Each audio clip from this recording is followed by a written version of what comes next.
They're designed as decorative art.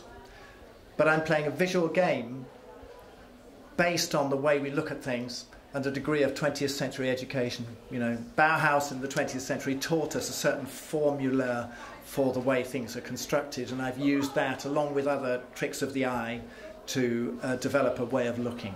So I'm playing a game with the way you look at things. I like it when somebody says, I know what you're doing, you see, which is a kind of a trick. But then at a deeper level, it's also about the language of the way we see things. So there's really quite fundamental things about balance of colour, balance of shape, proportions, and those might actually relate to some really quite straightforward colour combinations, you know, to make a balance. But what I'm doing can be, you know, I know you can see that I've done a trick, you know, I know you can see it. So there's sort of, it's very circular in that I'm making something which, of itself, this is a set of cubes that relate to each other and gives you a sort of image. But also that I'm also making an impossible shape, as in, you know, this does technically function as a pot, and is a pot. I fired. The colours in it, incidentally, are all in the clay. So this is, I make it like plasticine. So I put colours into the clay and roll it out to give me sort of somewhat ethereal surfaces. Ben's work is very exciting. It plays with colours and shapes. It's very well made. He's a great technician as well as an artist. He's getting national prominence for his work, yet he's a local guy that we've been selling for many years. The local people have always followed him and supported him, and now he's getting more national acclaim. It was stimulated by various things, like the son-in-law came from Tourette-sur-Loup, George. He's English, but his father worked as a copywriter in Nice. Also I like pop music, so Elton, Bono and Mick Jagger all lived down there. I sat with them in cafes. And then, so I like Provence. I've got friends down there when I bummed around Europe during the Vietnam War, 71. 70 maybe, I don't know. Was it a bit earlier?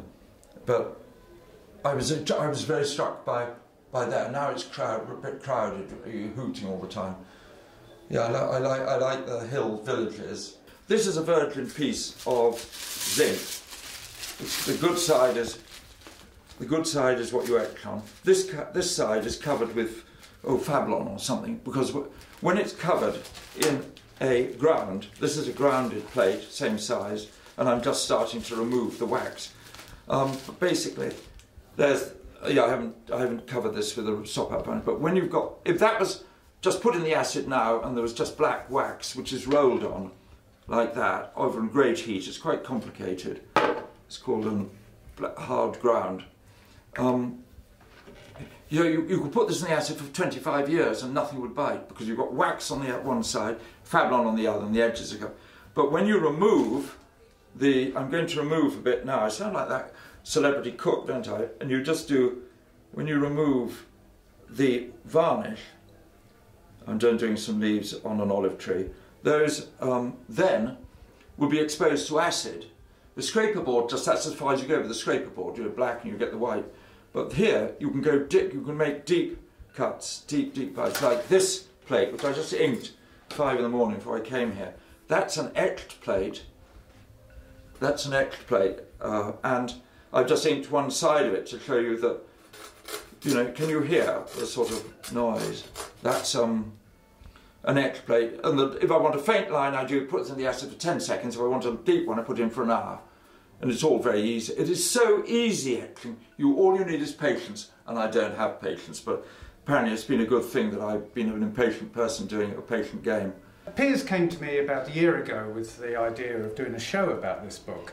I had no idea what it was at the time, but now that I've started reading it, it's a very personal account of his own experiences in Provence. It's a love story, and it's a beautiful book, and the paintings and the etchings have he's really excelled with this exhibition. There's some beautiful etchings here that I've noticed other artists and it's always a good guide. If other artists like the work, then they're good.